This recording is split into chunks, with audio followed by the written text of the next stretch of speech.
The issue of mental toughness in sports, I don't think it's properly understood or valued in general analysis. I think mental toughness and inner strength are more important to sporting success than many people realize, especially in the current competitive climate with modern preparation methods and improved equipment, nutrition, and medical treatment, which are basically available to all.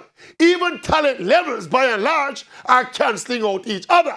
The difference often lies in the intangibles, the individuals and the teams that are tougher and more resilient mentally tend to execute pressure situations better and thus seize the key moments in the heat of battle and intense competition. Another key intangible is leadership, the capacity to inspire, motivate, and positively impact performances. The challenge with crucial components such as mental toughness and leadership is that there are no instruments or scientific methods of measuring or quantifying these dynamics. So they are not the easiest to understand, accept, and apply.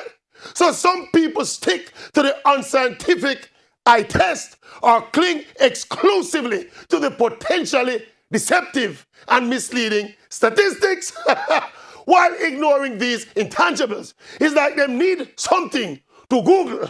Yes. They want to see the leader meter. Yes, the leader meter. Yes, the leader meter to measure the leadership effects. Or they want to see the brainometer. Yes, the brainometer or the pressureometer to measure mental toughness. See them?